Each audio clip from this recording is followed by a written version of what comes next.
recording မှာခုနဆရာဘော်ဘီပြောသွားတယ်လို့ကျမတို့ဒီ hit time မှာအသုံးပြုတဲ့ process ဖြစ်စဉ်ကိုပဲကျမတို့ပြောသွားမယ်ပေါ့နော် question and answer အပိုင်းရောက်လို့ရှိရင်ကျမတို့ recording ကိုရပ်လိုက်ပါမယ်ရှင်ဟုတ်ဆိုတော့ကျမနာမည်ကတော့ Athena လို့ခေါ်ပါတယ်ရှင်လောလောဆယ်ဒီ hit time platform ပေါ့နော် hit time platform မှာကျမဒီစီမံကိန်းတာဝန်ခံအနေနဲ့တာဝန်ထမ်းဆောင်နေပါတယ်ကျမတို့ platform ကိ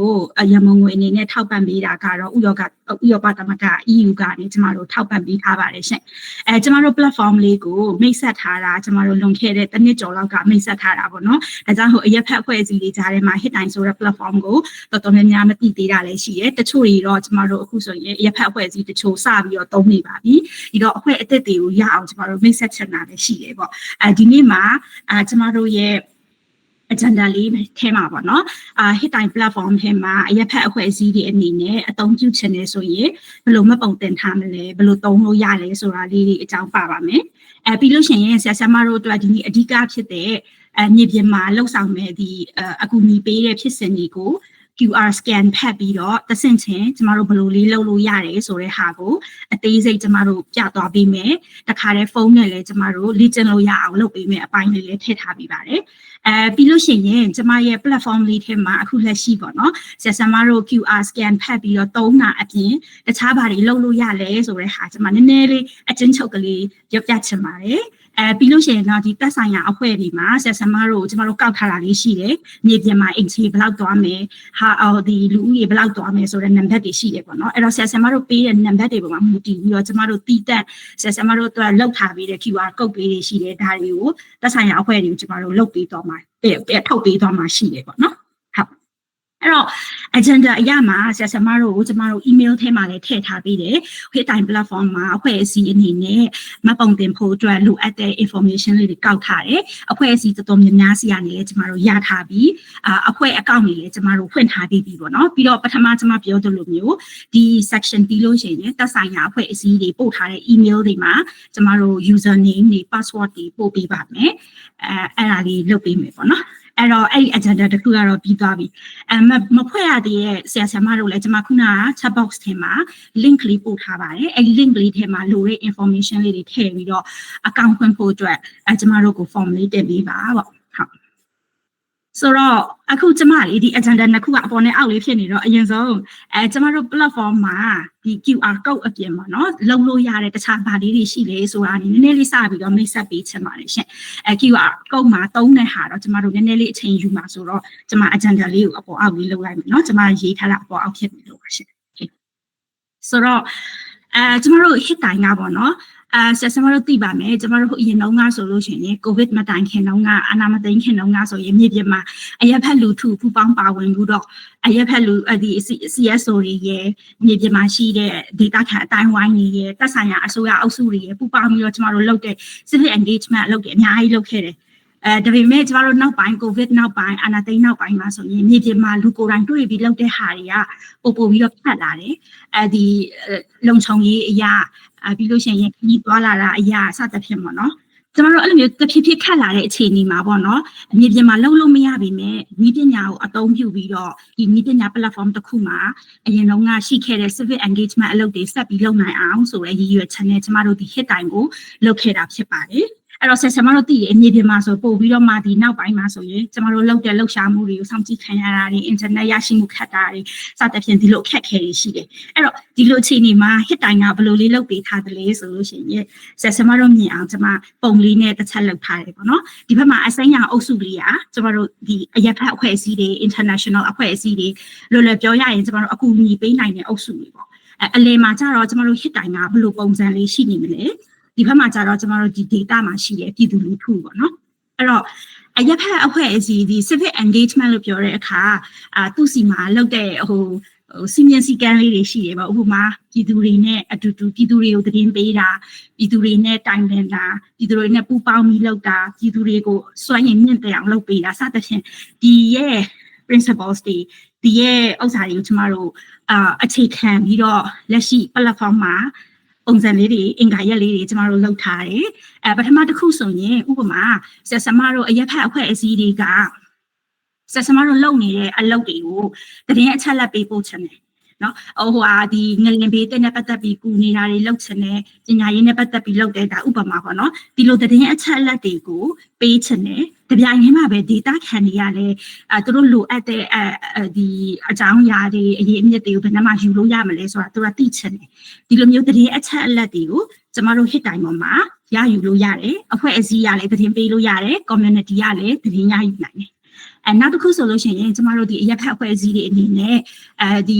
data မှာရှိတဲ့စီမံကိန်းဖွံ့ဖြိုးရေးလုပ်ငန်းတစ်ခုလုပ်ချင်တယ်စီမံကိန်းမစခင်မှာ data နဲ့တိုင်ပင်ချက်နဲ့တကယ်ပါလို့တာလဲသူတို့ကျမတို့တော့လုပ်ပေးမှာဟုတ်သူတို့နဲ့ကိုက်ရလားစသဖြင့်ပေါ့နော်ဒီလိုတိုင်ပင်ချက်နဲ့data ခံလူထုကလည်းသူတို့ဖြစ်နေတယ်သူတို့လိုနေတဲ့ဟာတွေကိုပြောပြချင်တယ်ဒီလိုဟာတွေကိုကျမတို့ hit တိုင်းမှာစစ်တမ်းဖြေတာတွေကျမတို့နောက်ပိုင်းမှာမိတ်ဆက်ပေးမယ်စကားဝိုင်းတွေမှာလာပြောတာတွေဒါမျိုးတွေကျမတို့လုပ်လို့ရပါတယ်နောက်တစ်ခုကျတော့ဒီစီမံကိန်းလုပ်ငန်းတွေကို data ခံနဲ့ပူပေါင်းပြီးလုပ်ချင်တယ်ပေါ့နော်အဖွဲ့အစည်းတွေကတတိတတ်မဟုတ် data ခံက community leader တွေပါမယ်အမျိုးသမီးခေါင်းဆောင်တွေပါမယ်သူတို့နဲ့ပူပေါင်းပြီးလုပ်ချင်တယ်ဒီ data မှာရှိတဲ့ကျမတို့တက်ကြွတဲ့နိုင်ငံသားတွေကလည်းပူပေါင်းပြီးလုပ်ချင်တယ်ဒီလိုမျိုးပူပေါင်းလုပ်ဆောင်မဲ့လုပ်ငန်းစဉ်တွေကိုလည်းကျမတို့ hit တိုင်းမှာလုပ်လို့ရတယ်နောက်ဆုံးတစ်ခုကကြတော့ဒီ data ကိုdata ရဲ့စွမ်းဆောင်ရည် data လူထုရဲ့စွမ်းဆောင်ရည်ကိုမြင့်တက်အောင်လုပ်ပေးချင်တဲ့အဖွဲ့အစည်းတွေနဲ့ပို့ပြီးတော့မှကောင်းမွန်တဲ့ပို့ပြီးတိုးတက်တဲ့ data ကိုလုပ်ချင်တဲ့ champions တွေနဲ့လည်း activities တွေကိုကျမတို့ hit တိုင်းမှာလုပ်လို့ရပါတယ်ဒါကတော့လုပ်လို့ရတယ်ပေါ့နော်အဲ့တော့ဘယ်လိုမျိုးလက်ရှိမှာလုပ်နေလဲဆိုတဲ့ဟာလေးနည်းနည်းလေးကျမအနောက်မှာထည့်ထားပေးပါတယ်အဲ့တော့အဲ့လိုလုပ်လို့ရအောင်ကျမတို့စီမှာဒါအဓိကခေါင်းစဉ်3ခုပေါ့နော်ဒီအောက်မှာကျမတို့တေးသေးလေးတွေထပ်ပြီးတော့ရှိတယ်ခေါင်းစဉ် focus area 3ခုဆိုရင်ကျမတို့ပထမဦးဆုံးဒီပြည်သူ့စကားဝိုင်းများလို့ခေါ်တဲ့ civic forum ပေါ့နော်စကားဝိုင်း forum ဆိုတဲ့ဟာလေးရှိတယ်နောက်တစ်ခုကျတော့ဒီအရက်ဖက်အဖွဲ့အစည်းတွေ INGO တွေကသူတို့ပေးချင်တဲ့သတင်းအချက်အလက်တွေကို notice board လို့ခေါ်တဲ့နေရာကနေကျမတို့သတင်းအချက်အလက်တွေမျှဝေလို့ရတယ်နောက်ဆုံးတစ်ခုမှာတော့ကျမတို့ဒီအရက်ဖက်အဖွဲ့အစည်းတွေကသူတို့သိချင်တဲ့ data ရဲ့လုပ်ငန်းတွေ data ရဲ့အခြေအနေတွေကိုစစ်တမ်းတွေလွတ်ပြီးမေးခွန်းတွေကောက်လို့ရတယ်။တပြိုင်တည်းမှာပဲ data ကသူတို့ဖြစ်နေတဲ့မြေပြင်ရဲ့အချက်အလက်ကိုစစ်တမ်းတွေဖြည့်ပြီးတော့ကျမတို့ပြောပြပြီးလို့ရတယ်ပေါ့။လောလောဆယ်ကျမတို့ platform လေးကိုပြီးသွားတဲ့နှစ်ကမိတ်ဆက်ထားတယ်ရှင်မိတ်ဆက်ထားတော့လောလောဆယ်ကျမတို့စီမှာ platform အသုံးပြုတဲ့အကောင့်ဖွင့်ပြီးအသုံးပြုတဲ့လူဦးရေကတော့9000ကျော်ရှိပါပြီဒီမြန်မာတိုင်းနိုင်ငံလုံးကိုကျမတို့ cover ဖြစ်တယ်ပြီးလို့ရှိရင်အဖွဲ့အစည်းတွေအနေနဲ့ဆိုရင်ကျမကဒါပြီးသွားတဲ့နှစ်ကုန်ခန်းကြီးလောက်မှမိတ်ဆက်ထားတာဆိုတော့လောလောဆယ်ကျမတို့စီမှာ10ဖွဲ့အထက်တော့အဖွဲ့အစည်းအနေနဲ့အသုံးပြုတယ်စစ်တမ်းပေါင်း100ကျော်ကျမတို့လွတ်ထားပြီးပြီးတော့ဒီစကဝိုင်းမှာလည်းမတူတဲ့ခေါင်းစဉ်10ခုထက်ကျမတို့ရှိတယ်ပေါ့နော်အဲ့တော့ဆက်စမတို့လည်းအခုလေ hit တိုင်းအကောင့်လေးဖွင့်ထားပြီးပြီဆိုတော့ကျမအများကြီးတော့မသွားတော့ဘူးကျမတို့ဒီစကဝိုင်းလေးတွေရှိတယ်အဲ့တော့ဆက်စမတို့ခုနကကျမပြောသွားတဲ့စကဝိုင်းနေစစ်တမ်းနေ notice board တွေမှာကိုကအရက်ဖက်အဖွဲ့အစည်းအနေနဲ့အသုံးပြုမယ် admin အနေနဲ့အသုံးပြုမယ်ပေါ့နော်အခုဆိုဆက်စမတို့ admin အကောင့်ဖွင့်ထားတယ်အဲ့လိုဆိုရင်ဆက်စမတို့အနေနဲ့လုပ်လို့ရတဲ့ဟာကျမတို့စီမှာ3မျိုးရှိတယ်ဥပမာဆိုရင်ကျမတို့ခေါ်တာ public ပေါ့နော်public လောက်လိုက်တဲ့စကားဝိုင်းတစ်ခုဆိုရင်အခုလက်ရှိကျမတို့စီမှာအသုံးပြုရလူအယောက်9000ရှိရဆိုဆရာမတို့လောက်လိုက်တဲ့စကားဝိုင်းကြီးအယောက်9000လောက်ကမြင်ရမယ်မဟုတ်ဘူးကျမတို့ကဒီတိတန်လေးပေါ့နော်ဟိုဥပမာအမျိုးသမီးနဲ့ပတ်သက်ပြီးတော့ပြောချင်တယ်ဒီ GBV နဲ့ပတ်သက်ပြီးတော့ sensitive ဖြစ်တဲ့ case တွေပြောချင်တယ်အားလုံးစီကိုမရောက်ချင်ဘူးအမျိုးသမီးတိတတ်မဲ့ပြောချင်တာဆိုလဲကျမတို့ private စကားဝိုင်းပေါ့နော်အဲ့ဒီစကားဝိုင်းလေးတွေကိုကိုက admin အနေနဲ့ကျမတို့တိစောက်ထားလို့ရတယ်ပြီးလို့ရှိရင်ကိုပြောချင်တဲ့ကိုဆွေးနွေးချင်တဲ့တခြားသောအဖွဲ့အစည်းကသူတွေ data ခံတွေကိုကျမတို့အဲ့ဒီတည်တဲ့စကားဝိုင်းထဲမှာထည့်ပြီးတော့ဆွေးနွေးလို့ရတယ်နောက်တစ်ခုဆိုတော့ကျမတို့ခေါ်တဲ့လက်ရွေးစင်စကားဝိုင်းပေါ့အဲ့ဒီမှာဆိုလို့ရှိရင်ကြတော့ကျမတို့ဆရာမတို့အနေနဲ့မြင်ရရင်ဥပမာတော်ရင်းဒီမှာရှိတဲ့အသက်16နှစ်ကနေ35နှစ်ကြာလူငယ်တွေနဲ့ပဲလှုပ်ချင်တဲ့စကားဝိုင်းအဲ့လိုမျိုးပေါ့နော်ဒီလက်ရွေးစင်မှာကြတော့ကျမတို့ကိုရွေးချင်တဲ့ဒီနေရာကိုရွေးချင်တဲ့ဥတီအုပ်စုအသက်စသဖြင့်အဲ့ဒါတွေရွေးပြီးတော့ကျမတို့လုပ်လို့ရတယ်အဲ့လိုပဲစစ်တမ်းနေမှာဆိုလဲ public private ဒီ selective ဆိုပြီးလုပ်လို့ရတယ် notice board လည်းအတူတူပဲပေါ့နော်ကျမတို့အဲ့လိုပုံစံ3မျိုးနဲ့လုပ်လို့ရပါတယ်ဒါတော့ကျမတို့ဟို app ထဲမှာလည်းမြင်ဖူးပြီးသားပေါ့နော်ကျမတို့ဒါလေးကတော့ screenshot လေးတွေပြထားတာစကားဝိုင်းဆိုရင်ကိုဟိုဝင်ချင်တဲ့ခေါင်းစဉ်မှာဝင်ပြီးတော့ဆွေးနွေးလို့ရတယ်ဒါကတော့ကျမဝင်ထားတာမို့လို့ဘေးမှာမပေါ်ဘူးပေါ့နော်စကားဝိုင်းအသစ်လေးတွေတက်လာပြီဆိုရင်ဒီအပေါ်မှာကျမတို့ notification လေးတက်မယ်ပြီးရင်ဒီမှာ plus ဆိုပြီးတော့ကို join ချင်တယ်ဆိုအဲ့ plus လေးနေပြီးတော့ join လို့ရပါတယ်ပေါ့ နောက်တစ်ခုကကြောက်တာ notice book ပေါ့နော် notice book ကတော့ကျွန်မခုနကပြောထားတဲ့အတိုင်းအဖွဲ့အစည်းတွေကသူတို့ပေးချင်တဲ့တင်နန်းနဲ့ပတ်သက်တဲ့အကြောင်းအရာတွေရမုံငွေနဲ့ပတ်သက်တဲ့အကြောင်းအရာတွေစသဖြင့်ပေါ့နော်နောက်ပိုင်းမှာဆိုရင်ကျွန်မတို့ CSO Academy ကဥပမာဒီလိုမျိုးထပ်ပြီးတော့ရမုံငွေနဲ့ပတ်သက်တဲ့နောက်ထပ် call အသစ်လေးတွေခေါ်ရဲဆိုရဲ hit တိုင်းရဲ့ notice book ကနေကျွန်တော်တို့မျှဝေသွားဖို့ရှိတယ်တခြားအဖွဲ့တွေကနေခေါ်တဲ့တင်နန်းလို့ရမုံငွေလို့ဆိုလဲကျွန်တော်တို့ဒီ notice book ကနေမျှတယ်ပေါ့နော်လောလောဆယ်တော့ကျွန်တော်တို့ဒီတခြားတင်နန်းနဲ့အလုပ်ကိုင်စသဖြင့်အဲ့ဒီ information တွေတော့ကျွန်တော်တို့ပုံမှန်မျှရပါတယ်ဒါတော့စစ်တမ်းဆိုတော့လေဒါကျမမြန်လေးနဲ့ platform လေးကိုမိတ်ဆက်ပေးသွားတာပေါ့နော်အဲ့တော့အခုဒါကကျမတို့ platform ထဲမှာအသစ်ထည့်ထားတယ်လုပ်လို့ရတယ်နောက်ထပ်တစ်ခုအသေးစိတ်လေးကျမတို့ဘယ်လိုလုပ်လို့ရတယ်ဆိုတဲ့ဟာကိုရှင်းပြပေးဖို့အတွက်ကျမနောက်ထပ် team member တယောက်ကိုခေါ်လိုက်ပါမယ်ဒီအရှိမ platform နဲ့ပတ်သက်ပြီးတော့ဆက်ဆံမတို့အနေနဲ့ထပ်ပြီးသိချင်တယ်မေးချင်တယ်ဆိုရင်ကျမတို့ question and answer အပိုင်းမှာမေးပါမယ်ပေါ့နော်ဟုတ်အဲ့ဆိုတော့လေဆရာလူခေဒီရဲ့ဟာလေးကို presentation လေးလုပ်ပေးဖို့ဆရာကိုဖိတ်ပါမယ်ကဲဒီနေ့ကျွန်တော်တို့ဒီ hit time မှာပေါ့နော်တစ်စပြီးတော့လုပ်လို့ရတဲ့ဟာကတော့ကျွန်တော်တို့ဒီနည်းပညာကိုအသုံးချပြီးတော့ပေါ့နော်ဆရာတို့ဆရာမတို့ရဲ့ဒီမျှဝေပေးလိုက်တဲ့အကူအညီတွေကိုဒီကိုကနေပြီးတော့မှအကူအညီတွေကိုပေးလိုက်တယ်ရရှိသွားတဲ့ဒေတာခံပြည်သူလူထုကနေပြီးတော့မှသူတို့ရဲ့ပြန်ပြောတဲ့ဒီပြန်ပြီးတော့မျှဝေတဲ့သတင်းစကားလေးတွေသူတို့ပြန်ပြီးပြောတဲ့ကျေးဇူးတင်စကားလေးတွေကိုကျွန်တော်တို့နားထောင်နိုင်အောင်လို့ဆိုပြီးတော့ဤပညာကိုအသုံးချပြီးတော့ကျွန်တော်တို့ဘယ်လိုလုပ်ထားလဲဆိုတဲ့ဟာလေးကိုမျှဝေပေးသွားချင်တာဖြစ်ပါတယ်ပေါ့နော်ဟုတ်အဲ့တော့ကျွန်တော်တို့ဒီအခုလက်ရှိကျွန်တော်တို့လုပ်လိုက်တဲ့ဤပညာအသစ်မှာကျွန်တော်တို့နှစ်ပိုင်းပါပါတယ်ပေါ့နော်ပထမတစ်ခုကတော့ကျွန်တော်တို့ QR code ကလေးတွေကျွန်တော်တို့ဘက်ကနေပြီးတော့စီစဉ်ထားပါတယ်အဲ့ဒီ QR code ကလေးတွေကိုဆရာတို့ဆရာမတို့ရဲ့တက်ဆိုင်ရာဒီဟိုဟာထဲမှာပေါ့နော်ဒီအကူအညီပေးတဲ့ပစ္စည်းတွေရဲ့အထဲထဲမှာထည့်လိုက်တယ်ဆိုလို့ရှိရင်ဒါပထမလုပ်ငန်းစဉ်တစ်ခုပြီးပြီပေါ့နော်ပြီးတော့လို့ရှိရင်ကျွန်တော်တို့QR code ကနေပြီးတော့တစ်ဆင့်ဖတ် scan ဖတ်လိုက်ပြီးတော့တစ်ဖက်မှာရှိတဲ့ဒေတာခံပြည်သူလူထုကနေပြီးတော့ပြန်လည်ပြီးတော့မျှဝေလာတဲ့စကားအသံတွေသူတို့ကနေပြီးတော့ပြန်ပြောတဲ့ကျေးဇူးတင်စကားတွေကိုကျွန်တော်တို့ဘယ်နေရာမှာကြည့်လို့ရတယ်ဆိုတာကိုလည်းကျွန်တော်တို့ဒီနေ့ session မှာတပါးတည်းကျွန်တော်တို့ပြသွားပေးမှာဖြစ်ပါတယ်နော်ဟုတ်အဲ့တော့ပထမလုပ်ငန်းစဉ်တစ်ခုဖြစ်တဲ့ဒီ QR code မျှဝေခြင်းနဲ့ပတ်သက်တဲ့ဟာလေးကိုကျွန်တော်ပထမဦးဆုံးမျှဝေပေးခြင်းပါတယ်ဟုတ်အဲ့တော့ QR code ကိုကျွန်တော်တို့သုံးရခြင်းရဲ့အဓိကရည်ရွယ်ချက်ကပေါ့နော်ဒီအချက်၄ချက်ကိုကျွန်တော်တို့ပြောပြပြီးလို့ရတယ်ပေါ့နော်အဲ့တော့ QR code ကကျွန်တော်တို့ဘာဖြစ်သွားစီလဲဆိုလို့ရှိရင်ထောက်ပံ့ပေးတဲ့အလှူရှင်တွေပေါ့နော်ဆရာတို့ဆရာမတို့ဒီအရက်ဖတ်အဖွဲ့အစည်းတွေမဟုတ်ပဲねကျွန်တော်တို့ဒီအနောက်ကနေပြီးတော့ပေါ့နော်ငွေအားနဲ့လူအားနဲ့ထောက်ပံ့ပေးနေတဲ့အလှူရှင်တွေစီကိုပါဒီစကားအသံတွေအစင်မပြေတာတွေပြန်ပြောတဲ့ဟာတွေကတိုက်ရိုက်ကျွန်တော်တို့ချိတ်ဆက်တာဖြစ်သွားစေမှာဖြစ်တယ်ပေါ့နော်ဟုတ်နောက်ပြီးတော့ဒီအထောက်ပံ့ရရှိရည်နဲ့ပတ်သက်ပြီးတော့သူတို့ဘက်ကနေပြီးတော့ပြန်ပြောခြင်းနဲ့ပေါ့နော်ဒီဒေတာခံပြည်သူတွေဘက်ကနေပြီးတော့ကျေးဇူးတင်စကားပဲဖြစ်ဖြစ်ဒါမှမဟုတ်တစ်ခုခုအစင်မပြေတာပဲဖြစ်ဖြစ်ဒါမှမဟုတ်လို့ရှိရင်လည်းကျွန်တော်တို့တခြားလိုအပ်တဲ့အချက်လက်တွေပေါ့နော်ဥပမာဒီနေ့လာပေးလိုက်တဲ့ပစ္စည်းတွေထဲမှာဘာတွေကတော့ဖြစ်လိုပါသေးတယ်ဘာတွေထပ်ပြီးတော့မျှဝေချင်တာရှိပါသေးတယ်ဆိုတာတွေကိုလည်းထည့်သွင်းပြီးတော့ပြောဆိုနိုင်တာဖြစ်ပါတယ်ဟုတ်နောက်ကျွန်တော်တို့ဒီ QR code ကို scan ဖတ်လိုက်တယ်ဆိုလို့ရှိရင်သူကအဲ့ဒီဒီအထောက်ပံ့ပေးတဲ့ပစ္စည်းရဲ့အချက်လက်ကိုကျွန်တော်တို့ကဒီဖုန်းရဲ့ဒီနေရာကိုယူပြီးတော့ကျွန်တော်တို့ကတောင်းဆိုထားတာဖြစ်တယ်ပေါ့နော်အဲ့တော့ဒါပေမဲ့အဲ့ဒီအချက်လက်တွေကကျွန်တော်တို့ကဒီအထောက်ပံ့ရရှိတာနဲ့ပတ်သက်ပြီးတော့ဘယ်နေရာဘယ်ဒေသတွေမှာရရှိတယ်ဆိုတာကိုကျွန်တော်တို့ဒီ session ရဲ့နောက်ဆုံးမှာကျွန်တော်တို့ဒီစကားသံတွေပြန်လဲနားထောင်နေတဲ့အစီအစဉ်ကြရင်လည်းဘယ်လိုပုံစံမျိုးကျွန်တော်တို့မြင်ရမယ်ဆိုတာလေးကိုပြန်ပြီးတော့ပြောပြပေးပေါ့နော်အဲ့ဒီနေရာမှာကျွန်တော်တို့ဒီဆရာတို့ဆရာမတို့ပေးလိုက်တဲ့အထောက်ပံ့ပစ္စည်းတွေကဘယ်ဒေတာတွေကိုဘယ်လောက်အတိုင်းအတာထိရောက်သွားတယ်ဆိုတာကိုဖြန့်ကျက်ပြီးတော့ကျွန်တော်တို့မြင်ရအောင်လို့လုပ်ထားတဲ့အစီအစဉ်လေးတစ်ခုရှိတယ်ပေါ့နော်အဲ့ဒီအတွက်ကိုကျွန်တော်တို့ကအတည်ပြုဖို့အတွက်တောင်းတာဖြစ်ပါတယ်အဲ့တော့အကယ်၍ကျွန်တော်တို့ဒီဥစ္စာတစ်ခုလုံးကကျွန်တော်တို့သဘောဆန္ဒအတိုင်းဖြစ်ပြီးတော့အကယ်၍မလုပ်ချင်ဘူးဆိုလို့ရှိရင်လည်းအတင်းအကျပ်ကြီးကျွန်တော်တို့ဒီ QR code ကိုဖတ်ပြီးတော့ဖြည့်ဖို့လိုတယ်ဆိုတာမျိုးမဟုတ်ပါဘူးเนาะဟုတ်အဲ့တော့ကျွန်တော်တို့ဒီ QR code ရဲ့လုပ်ငန်းစဉ်လေးကတော့ကျွန်တော်တို့ရှင်းပါတယ်အဲ့တော့ကျွန်တော်တို့ဘက်ကနေပြီးတော့ဒီ QR code ကလေးတွေကိုဆရာဦးဆရာမတွေကိုထုတ်ပေးလိုက်မယ်ပေါ့နော်အဲ့ဒီဟာကိုအကူအညီလေးတွေစီမှာတစ်ခုစီကျွန်တော်တို့A4 စာရွက်လေးနဲ့ကျွန်တော်တို့ကဒီ print ထုတ်လို့ရတဲ့အထိ ready ဖြစ်အောင်ကျွန်တော်လုပ်ပေးလိုက်ပေါ့နော်အဲ့တော့ရလာတဲ့ဟာလေးကိုဆရာတို့ဆရာမတို့ကQR code ကလေးတွေကိုကတ်ကြီးနဲ့ညှက်ပြီးတော့အကူအညီထုတ်လေးတွေထဲမှာထည့်ပေးလိုက်တယ်ဆိုရပါပြီ ပြီးတော့လို့ရှိရင်ဒီ QR code ကို scan ဖတ်ပြီးတော့ပြောချင်ရင်ပြောလို့ရတယ်ဆိုတဲ့ဟာကိုသိပေးခဲ့လိုက်ရင်ရပြီပေါ့နော်ဟုတ်အဲ့တော့ကျွန်တော်တို့ဒီ QR code တွေကိုဖတ်လိုက်လို့ရှိရင်ဘာတွေမြင်ရမလဲဆိုတဲ့ဟာနဲ့ပတ်သက်ပြီးတော့ကျွန်တော်ဒီမှာတစ်ခါတည်းပြထားပြီးပေါ့နော်ပြီးတော့လို့ရှိရင်ကျွန်တော်တို့လက်တွေ့ demonstration ပြတဲ့အခါကျရင်လေအစအဆုံးဆရာတို့ဆရာမတို့ ਨੇ အတူတူပေါ့နော်အစအဆုံးတစ်ခေါက်ကျွန်တော်တို့အတူတူတကယ်ဖြည့်ကြည့်ပြီးတော့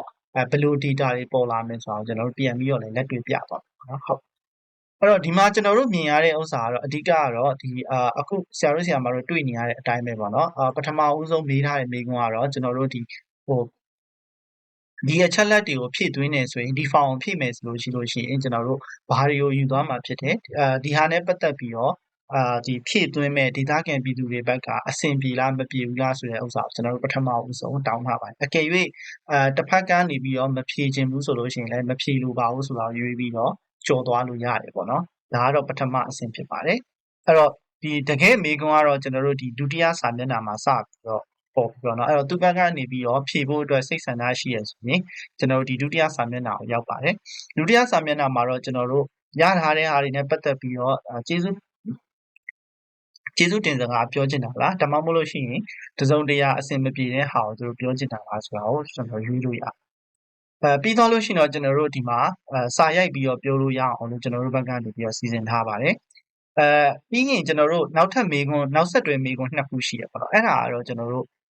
့တခြားလိုအပ်တဲ့ဟာတွေရှိလားဒါမှမဟုတ်လို့ရှိရင်ပြောပြချင်တာရှိလားပေါ့နော်ဥပမာဒီနေ့ပေးလိုက်တဲ့ပစ္စည်းတွေအကူအညီပစ္စည်းတွေအပြင်ဟိုမှာဘာတွေလိုအပ်တာရှိပါသေးတယ်ဒါမှမဟုတ်လို့ရှိရင်ဒီနေ့လာပေးလိုက်တဲ့ဟာတွေနဲ့ပတ်သက်ပြီးတော့တစုံတရာပြောပြချင်တာရှိတယ်ဒါမှမဟုတ်ဘယ်ဒေတာတွေကိုသွားပြီးတော့လှူပေးပါဆိုတဲ့စကားတွေကိုပြောချင်တာမျိုးရှိရဆိုရင်ဒီဟာပြောလို့ရအောင်လို့ပေါ့နော်ကျွန်တော်တို့ဘက်ကနေစီစဉ်ပေးထားပါတယ်အကယ်၍မရှိဘူးဆိုလို့ရှိရင်လည်းမဖြေဘဲနဲ့နောက်ထပ်ဆိုတဲ့ club လေးနှိပ်ပြီးတော့ကြော်သွားလို့ရတယ်ပေါ့နော်ဟုတ်ပြီးတော့လို့ရှိရင်တော့ကျွန်တော်တို့ဒီလက်ရှိတည်နေရဆိုတဲ့နေရာမေးခွန်းလေးကိုမြင်ရလိမ့်မယ်ပေါ့နော်အဲ့ဒီမေးခွန်းကတော့ကျွန်တော်တို့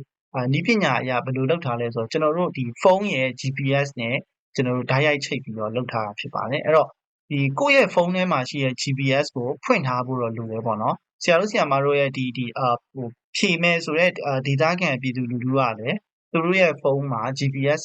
setting လေးကိုသူတို့ဖွင့်ထားဖို့လိုပါတယ်ဖွင့်ထားပြီးပြီဆိုရင်တော့အခုကျွန်တော်တို့ဒီအောက်မှာမြင်နေရတဲ့ဒီပြင်းမှတ်ပုံစံမျိုးပေါ့နော် target icon လေးတစ်ခုရှိရပါတော့အဲ့ဒီ icon လေးကိုတစ်ချက်လောက်နှိပ်လိုက်ရမယ်နှိပ်လိုက်တာနဲ့အောက်ဘက်မှာရှိတဲ့ဒီလက်တီကျူလောင်တီကျူကဏ္ဍလေးတွေသူ့ဟာသူဝင်သွားလိမ့်မယ်ပေါ့အဲ့တော့ကျန်တာတွေဘာမှစာရိုက်နေကြမလို့ဒီခလုတ်ကလေးကိုနှိပ်ဖို့ပဲလိုပါတယ်ပေါ့နော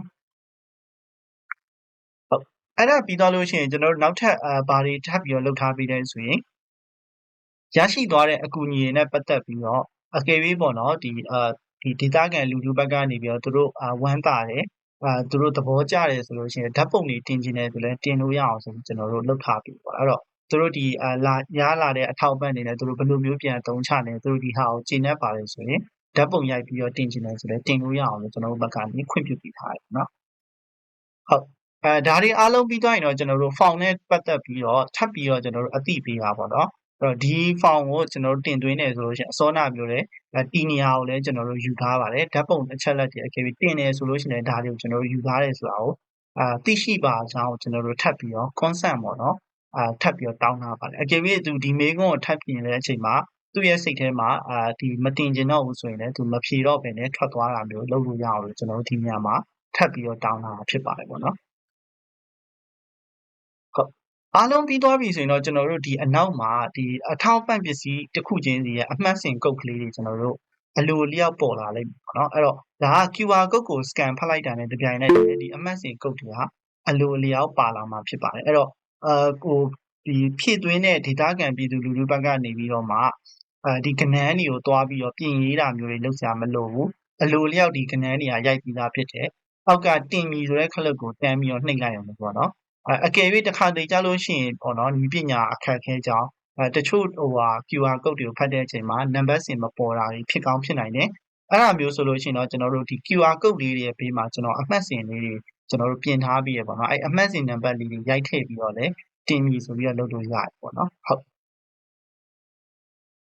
်ဒါဆိုလို့ရှိရင်ကျွန်တော်တို့ဒီ QR နဲ့ပတ်သက်တဲ့ဒီ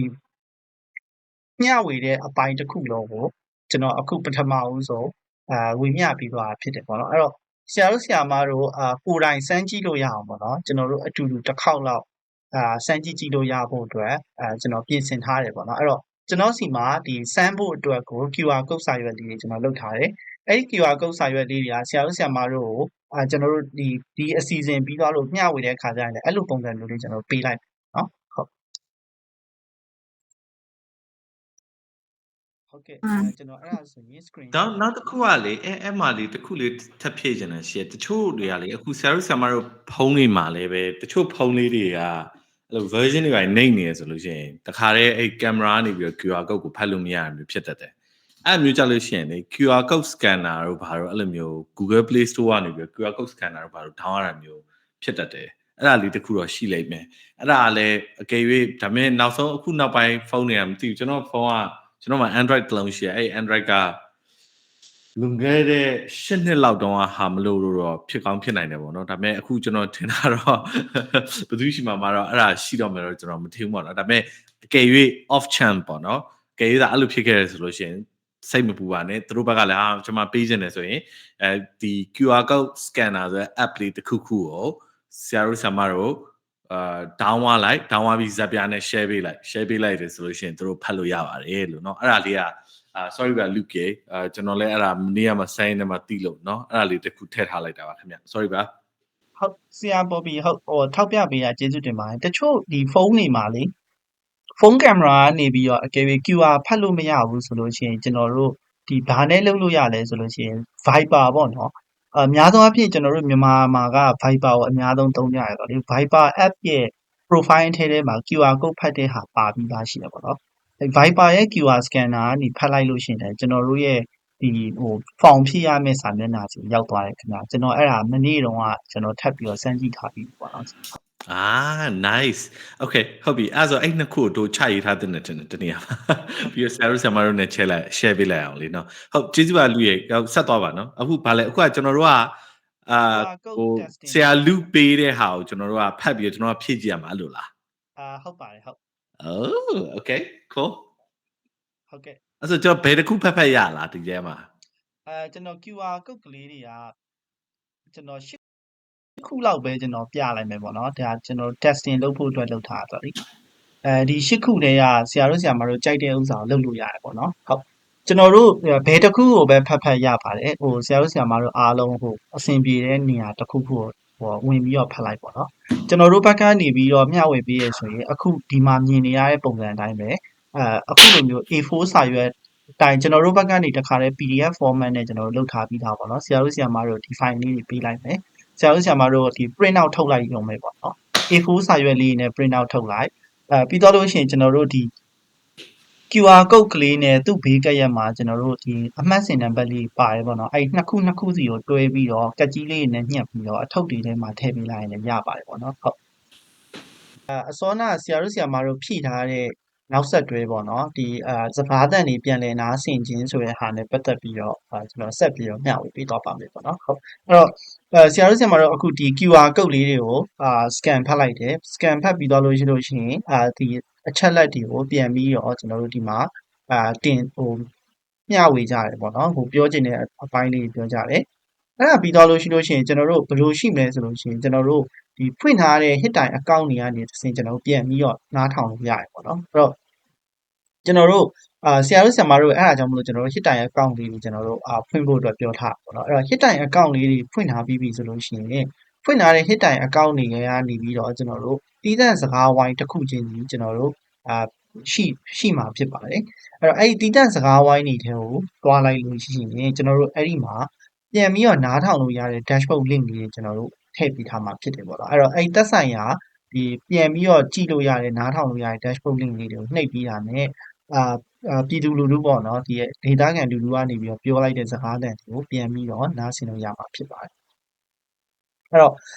ဘာတွေတွေ့ရမလဲဆိုရင်ကျွန်တော်တို့ဒီ dashboard ထဲမှာဘာလေးတွေပါမလဲဆိုရင်ရရှိထားတဲ့အကူအညီတွေနဲ့ပတ်သက်ပြီးတော့ဒီပြည်သူတွေကနေပြန်ပြီးတော့ဘယ်လောက်တိုင်းတာထိသူတို့ပြောလဲဆိုတဲ့ဥစ္စာပေါ့နော်ဇော်နာဆရာတို့ဆရာမတို့ဒီဖြည့်တဲ့ဥစ္စာဆိုရင်ကျွန်တော်တို့ခံမှန်းချိန်ကျွန်တော်တို့10ဦးနဲ့အထက်လောက်ကျွန်တော်တို့ဖြည့်ထားတယ်ပေါ့နော်ဒါဆိုလို့ရှိရင်ကျွန်တော်တို့ဒီ dashboard မှာ10ဦးနဲ့အထက်ရဲ့အဖြေလေးတွေကျွန်တော်တို့ပြန်ပြီးတော့နားထောင်ကြမယ်ပေါ့နော် ပြီးတော့လို့ရှိရင်ဒီဘာတွေရေးလိုက်တယ်ဆိုတဲ့ဥစ္စာကိုကျွန်တော်တို့ပြန်ပြီးတော့တွေ့ရမှာဖြစ်တယ်နောက်အခြားလိုအပ်ချက်တွေနဲ့ပြောချင်တဲ့အချက်တွေရှိရဆိုလို့ရှိရင်တို့ဒီဟာပြောထားတဲ့ဟာတွေတွေ့ရမှာဖြစ်ပါတယ်နောက်သူတို့တွေကဘယ်မြို့နယ်တွေကနေပြီးတော့သူတို့ရဲ့ဒီရရှိဘယ်မြို့နယ်တွေမှာသူတို့ဒီအချက်လက်တွေရရှိထားတယ်သူတို့ဒါကိုပြန်ပြီးတော့မျှဝေထားတယ်ဆိုတာကိုကျွန်တော်တို့တွေ့ရမှာဖြစ်ပါတယ်ပေါ့နော်အဲ့တော့ဟုတ်ကဲ့အဲ့တော့ကျွန်တော်တို့ဒီဟာကိုဘယ်လိုမျိုးထားလဲဆိုလို့ရှိရင်ကျွန်တော်တို့ဒီ CSO တွေအတွက်ပေါ့နော်အရက်ဖတ်ဖွဲ့စည်းအတွက်တိကျစကားဝိုင်းဆိုတဲ့အထဲမှာကျွန်တော်တို့ထည့်သွင်းပေးထားမှာပဲဖြစ်ပါတယ်အဲ့တော့နောက်ပြီးတော့လို့ရှိရင်ကျွန်တော်တို့အဲ့ဒီစကားဝိုင်းတွေအပြင်မှာကျွန်တော်တို့ဘာတွေလုပ်ပေးမလဲဆိုရင် CSO have for relief effort ဆိုတဲ့စကားဝိုင်းလည်းကျွန်တော်တို့ရှိမှာဖြစ်ပါတယ်ပေါ့နော်အဲ့တော့ဒီစကားဝိုင်းကိုကျွန်တော်တို့အသုံးပြုလို့ရလာမှာဖြစ်ပါတယ်အဲ့တော့စောနာပြောတဲ့ dashboard လည်းကျွန်တော်တို့ရှိမှာဖြစ်တဲ့အပြင်ဒီစကားဝိုင်းထဲမှာကျွန်တော်တို့တခြားပေါ့နော်ဒီအဖွဲ့တွေအကြားထဲမှာပူးပေါင်းဆောင်ရွက်တာတွေတိုးလာဖို့အတွက်ကျွန်တော်တို့လုပ်ပေးထားမယ့်ဟာတွေရှိတယ်မတူညီတဲ့ data တွေမှာရှိတဲ့ဘာတွေကိုကျွန်တော်တို့ဘာတွေလုပ်ခဲ့တယ်ဆိုတော့အချင်းချင်းအပြန်အလှန်မျှဝေနိုင်ဖို့အတွက်ကိုကျွန်တော်တို့ဒီစကားဝိုင်းတစ်ခုလည်းထပ်ပြီးတော့ကျွန်တော်တို့ဖန်တီးပေးထားတာဖြစ်ပါတယ်ပေါ့နော်ဟုတ်အဲ့တော့ကျွန်တော်တို့ဒီစကားဝိုင်းနေနဲ့ပတ်သက်ပြီးအသေးစိတ်ကိုလည်းပြီးသွားလို့ရှိရင်ဆီယာမအတီနာကိုကျွန်တော်အလှည့်ပေးပြီးတော့ဆီယာမကိုအသေးစိတ်ကျွန်တော်ပြန်ပြီးတော့မျှဝေပြောပြပါမယ်ပေါ့နော်ဟုတ်အဲ့တော့ကျွန်တော်တို့အခုကျွန်တော် dashboard လေးနဲ့ပတ်သက်ပြီးတော့လေဆရာတို့ဆရာမတို့ကိုကျွန်တော်မျှဝေပေးခြင်းတယ်ပေါ့နော်ဟုတ်အဲ့တော့ dashboard မှာဆရာတို့ဆရာမတို့အစောနာပြောလိုက်တဲ့ data တွေရောက်လာပြီလားပေါ့နော်အဲ့ဒါကိုကျွန်တော်တို့ကြည့်ကြည့်အောင်ပေါ့နော်ဟုတ်ဆိုတော့ခဏလေးနော်ဟုတ်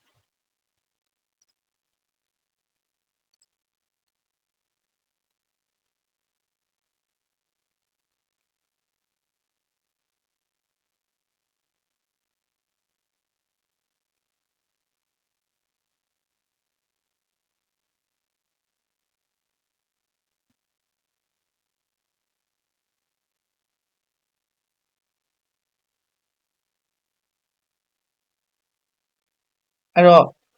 ကျွန်တော်အစောနာပြောခဲ့သူမျိုးပေါ့နော်ကျွန်တော်တို့အခုဒီ dashboard ထဲကိုကျွန်တော်တို့ဝင်လိုက်တယ်ဆိုလို့ရှိရင်ဘာတွေတွေ့ရလဲဆိုလို့ရှိရင်ကျွန်တော်တို့ဒီမှာကျေးဇူးတင်စကားပြောလို့လေဆိုပြီးတော့ရွေးပြီးတော့ဆရာတို့ဆရာမတို့ဘက်ကနေရွေးသွားတဲ့ဟာပေါ့နော်အဲ့ဒါကစုစုပေါင်း14ခုရှိပါတယ်အစင်မပြေမှုကိုပြောလို့လေလို့ရွေးထားတာတယောက်ရှိပြီးတော့မဖြေလို့ဘူးလို့ပြောပြီးတော့ကြော်သွားတဲ့ဆရာဆရာမတွေကတက်ဦးပေါ့နော်တဦးကဒီမဖြေလို့တော့ပါဆိုပြီးတော့ကြော်သွားတာရှိပါတယ်အဲ့တော့ကျွန်တော်တို့ဒီစကားသံတွေနဲ့ပတ်သက်ပြီးဘာတွေတွေ့ရမလဲဆိုလို့ရှိရင်အခုလိုခက်ခဲနေချိန်မှာထောက်ပံ့ပေးကျေးဇူးတင်ပါတယ်ဆိုပြီးတော့ဒီကျေးဇူးတင်စကားတွေရေးထားကြရပေါ့နော်တချို့အင်္ဂလိပ်လိုမျိုး thank you ပေါ့နော် sound cool ဆိုအဲ့လိုမျိုးရေးထားပြီးတဲ့ဟာတွေလည်းတွေ့ရဖြစ်ပါတယ်နောက်အစင်မပြေတာဆိုလို့ရှိရင်တော့ကျွန်တော်ဒီဘက်မှာပုတ်ပေးရဲ့ပစ္စည်းတွေမှာရေးမပါဘူးပြဆိုတာမျိုးရေးထားတဲ့ဟာလည်းတွေ့ရတယ်ပေါ့နော်နောက်တခြားလိုအပ်တာတွေရှိလာတော့ဒီမှာတခြားလိုအပ်ချက်တွေကိုရေးပြီးတာတွေရှိရဆိုရင်ကျွန်တော်တို့ဒီမှာဖတ်လို့ရမှာဖြစ်ပါတယ်အဲ့တော့နောက်ထပ်ဒီမှာပြောပြချင်တာတွေရှိပါလားဆိုလို့ရှိရင်ဒီမှာသူတို့မျှဝေပေးထားတဲ့ဟာတွေကိုအခုလိုမျိုးမြင်ရမှာဖြစ်တယ်ပေါ့နော်နောက်ကျွန်တော်တို့ဒီမှာနောက်ထပ်တစ်ခုကကျတော့ဒီ data ကိုကျွန်တော်တက်နိုင်တော့ပေါ့နော်ဒီ identify လုပ်လို့မရအောင်လို့ကျွန်တော်လုပ်ထားပေးတယ်အဲ့တော့ဆရာတို့ဆရာမတို့ကတော့ဒီကိုသွားခဲ့တယ်ပေါ့နော်ဒါဆိုရင် testing organization ပေါ့နော်အခုကျွန်တော်တို့က testing organization ဆိုတဲ့နာမည်နဲ့အစောနာ QR တွေကိုကျွန်တော်တို့ကဘယ်မြို့နယ်တွေကိုသွားခဲ့ပါလားအဲ့တော့ဘယ်မြို့နယ်တွေကတော့ဖြင့်ဘလောက်တိုင်းတာအထိကျွန်တော်တို့ဒီမှာပြန်ပြီးတော့လုပ်ပေးရဆိုတဲ့ဟာကိုဒီမှာမြင်ရမှာဖြစ်တယ်ပေါ့နော်အဲ့တော့ဒီမှာဒီတောင်ငူတို့မုံရွာတို့စသဖြင့်ပေါ့နော်မြို့နယ်တွေကနေပြီးတော့ရှိနေတဲ့ data တွေရှိပါတယ်ဟုတ်အဲ့တော့ဒီဟာတွေကဒါတွေကိုကြည့်ခြင်းအဖြစ်ဆိုရင်ဆရာတို့ဆရာမတို့ရဲ့ဒီအားလုံးပေါ့နော်လိုအပ်တဲ့အချက်လက်တွေနဲ့ပတ်သက်ပြီးတော့ကျွန်တော်တို့ဒီမှာပုံပွင့်လေးနဲ့မြင်ရအောင်လို့ကျွန်တော်တို့ဒီ dashboard ကြီးကနေပြီးတော့ပြန်ပြီးတော့စကားအတန်တွေနားထောင်လို့ရအောင်ကျွန်တော်တို့လုပ်ထားပေးပါတယ်ပေါ့နော်ဟုတ်ကဲ့အဲ့တော့ကျွန်တော်တို့ဒီနေ့ပေါ့နော်ဒီ QR process နဲ့ပတ်သက်ပြီးတော့မျှဝေပေးခြင်းတဲ့ဥစ္စာကတော့ကျွန်တော်တို့ရဲ့ဒီအဓိကအစီအစဉ်ကတော့ဒီဥစ္စာပေါ့နော်အဲ့တော့ကျွန်တော်ဆီယာမအတီနာကိုတစ်ချက်ပြန်ပြီးတော့လှည့်ပေးခြင်းတာကဆီယာမဒီ CSO have for relief effort နဲ့ပတ်သက်ပြီးတော့စကားဝိုင်းအကြောင်းဆီယာမပြောဖို့စီစဉ်ထားတာဆိုရင်ဆီယာမကိုပြောပြပေးဖို့အတွက်ပေါ့နော်ကျွန်တော်ဖိတ်ခေါ်ပေးချင်ပါတယ်ဟုတ်ကျေးဇူးပါဟုတ်ကျမအများကြီးတော့မကြံတော့ဘူးနည်းနည်းလေးပေါ့နော်ခုနကဆက်ဆံမတို့အခုဒီကျမတို့ hit တိုင်းအသုံးပြုပြီးတော့QR scan ဖတ်လိုက်တယ်ပြီးတော့ဘယ်ရောက်သွားမလဲဆိုတဲ့ဟာမှာဆရာလူပြောခဲ့တယ်လို့ကျမတို့နှစ်ခု ရှိမယ်ပေါ့နော်ခုနဆရာလူပြသွားတဲ့ data တွေကို data dashboard အနေနဲ့ဆရာဆရာမတို့ပြန်ပြီးတော့ကြည့်လို့ရတယ်ကျမတို့လောလောဆယ်မှာပုံစံ2မျိုးနဲ့တော့စဉ်းစားထားပါတယ်ရှင်ဒီအားလုံးမြင်ရမယ် public sensitive information ဘာမှမပါတဲ့ public ပုံစံနဲ့ကြည့်လို့ရတာရှိမယ်ဒါမှမဟုတ်ဆရာတို့ကတစ်ဖွဲ့ချင်းစီတီးတက်ကျွန်တော်တို့အဖွဲ့ရဲ့တီးတက် data ပဲလိုချင်နေဆိုလို့ရှိရင်လည်းကျွန်တော်တို့အဲ့ဥစ္စာလေးကဆက်ပြီးတော့လောက်သွားပြီးမဲ့ထဲမှာလည်းပါတယ်ပေါ့နော်အဲ့ဟာကလည်းရှိတယ်အဲ့တော့အဲ့ဒါ dashboard ပေါ့နော်နောက်တစ်ခုကကြတော့ကျွန်တော်တို့ hit time ထဲမှာရှိတယ်ခုနပထမမိတ်ဆက်ပေးသွားတဲ့စကဝိုင်းဆိုတဲ့ဒီလောက်လို့ရတဲ့ features ထဲမှာဆက်ဆက်မတို့အတွက်ပဲတီးတက်စကဝိုင်းလေးတစ်ခုကျွန်တော်တို့အခုလောက်ထားပြီးပါပြီဒီစကဝိုင်းထဲမှာဝင်ပြီးတော့ဆွေးနွေးဖို့ကဆက်ဆက်မတို့ရဲ့ option တော့ဖြစ်တယ်ဒါပေမဲ့လည်းjoin ပြီးတော့ဆွေးနွေးပေးဖို့ကျွန်မတိုက်တွန်းနေပေါ့နော်ဘာလို့ဒီစကဝိုင်းလေးကိုလှုပ်ဖြစ်လဲဆိုတော့ဆက်ဆက်မတို့သိပါတယ်ကျွန်တော်တို့မြေပြင်မှာဆိုရင်တစ်ဖွဲ့နဲ့တစ်ဖွဲ့ကလှုပ်ကြတယ်ဒါပေမဲ့တစ်ခါတလေကြာရင်အခုလိုအခြေအနေမှာဆိုပို့ဆိုးတယ်ဟိုပါလေ information ကိုအချင်းချင်းမ share ချင်ကြဘူးကျွန်တော်တို့တွားပြီးတော့မျှဝေတဲ့အထောက်ပံ့ပစ္စည်းတွေကတစ်ခါတလေထပ်တာတို့ရွာထပ်တာစသဖြင့်ပေါ့နော်အဲ့လို overlap ဖြစ်တဲ့ဟာတွေကိုကျမတို့ဒီထက် short ချနိုင်အောင်ပြီးလို့ရှိရင်ဥပမာစကိုင်းမှာလောက်တာမန္တလေးမှာလောက်တာစသဖြင့်ပေါ့အချင်းချင်းကြားမှာလောက်တဲ့ response ပုံစံလေးတွေကိုsharing အချင်းချင်းဒီပြန်ပြီးတော့ land လုပ်နိုင်အောင်တင်ယူနိုင်အောင်ဒီလိုရည်ရွယ်ချက်တွေနဲ့ကျမတို့လောက်ထားပေးတာဖြစ်တယ်ပေါ့နော်အဲ့တော့စကဝိုင်းထဲမှာဆမတို့အနေနဲ့ဆွေးနွေးဖို့ဆိုလို့ရှိရင်လည်းဒီစကဝိုင်းကဆမတို့အတွက်တီးတန့်လောက်ထားတာဖြစ်တယ်ဆွေးနွေးနာမည်တွေအသုံးပြုမဲ့ information တွေကဆက်ဆံမတို့အဆင်ပြေတဲ့ပုံစံအတိုင်းပဲပြောလို့ရတယ်ဥပမာနာမည်အရင်ကျမအီတင်နာက hit time ကပါပေါ့နော်အဲ့လိုမျိုးတွေပြောစရာမလိုဘူး anonymous အနေနဲ့လည်းပြောလို့ရတယ်တခြားဒီစကားဝိုင်းကို user နာမည်အသစ်ပေးပြီးတော့ပြောလို့ရတယ်အဆင်ပြေတဲ့ကို comfortable ဖြစ်တဲ့ level ပဲပြောလို့ရတယ်ပေါ့နော်အဲ့တော့ဆက်ဆံမတို့အနေနဲ့အခုကျမတို့ကဘာလုပ်ပေးမှလဲဆိုရင်အဲ့လို admin account ကနေအခု hit time အသုံးပြုသူ account ဖွင့်ထားတယ်အဲ့ဒီ user တွေကိုဒီတီးတန့်စကားဝိုင်းလေးထဲမှာကျမတို့ထည့်ပေးမယ်ပေါ့နော်ကျမတို့စကားဝိုင်းနာမည်ကို CSO Hub for Relief Effort လို့ပေးထားတယ်ဒီ group လေးထဲမှာအပေါင်းလက္ခဏာတွေနှိပ်ပြီးတော့ join လို့ရတယ်ဒီမှာဆိုရင်ဘယ်နှယောက်ရှိပြီလဲစသဖြင့်ပေါ့ဒီထဲမှာကျမတို့လာပြီးတော့ဆွေးနွေးလို့ရပါတယ်လို့ဟုတ်အဲ့ဒါလေး information လေးပေးချင်တာပါရှင့်အဲ့တော့ကျမတို့ hit time ကိုနော်စပြီးတော့သုံးပေးတဲ့အတွက်လည်းအရင်ကျေးဇူးတင်ပါတယ်ဒီ relief မှာပဲမဟုတ်ပဲနဲ့လည်းနောက်ပိုင်းမှာဆက်ဆံမတို့အနေနဲ့အဖွဲ့အစည်းအနေနဲ့ပေါ့နော်ဒီထပ်ပို့ပြီး hit time ကြောင်းသိချင်တယ် hit time မှာဘာတွေလုပ်လို့ရလဲဆိုတော့ထပ်ပြီးသိချင်တယ်ဆိုရင်ကျမတို့ကိုအသေးစိတ်ပြန်ပြီးတော့ဆက်သွယ်လို့ရတယ်ကျမတို့ဒီဟို platform သုံးတဲ့အခါမှာအကြံဉာဏ်ပေးတာတွေမိပညာနဲ့ပတ်သက်ပြီးတော့အခက်အခဲဖြစ်တာတွေဒါတွေကိုလည်းကျမတို့အရက်ဖက်အဖွဲ့အစည်းတွေကိုလုပ်ပေးနေရဆိုတော့လေဆက်ဆံမတို့အနေနဲ့ဖြစ်တဲ့ issues တွေလုပ်ချင်တဲ့ဟာတွေကျွန်မတို့လာပြီးတော့တိုင်ပင်လို့ရပါတယ်လို့အဲ့ဒါလေးသတင်းစကားပါချင်တာပါရှင်ဟုတ်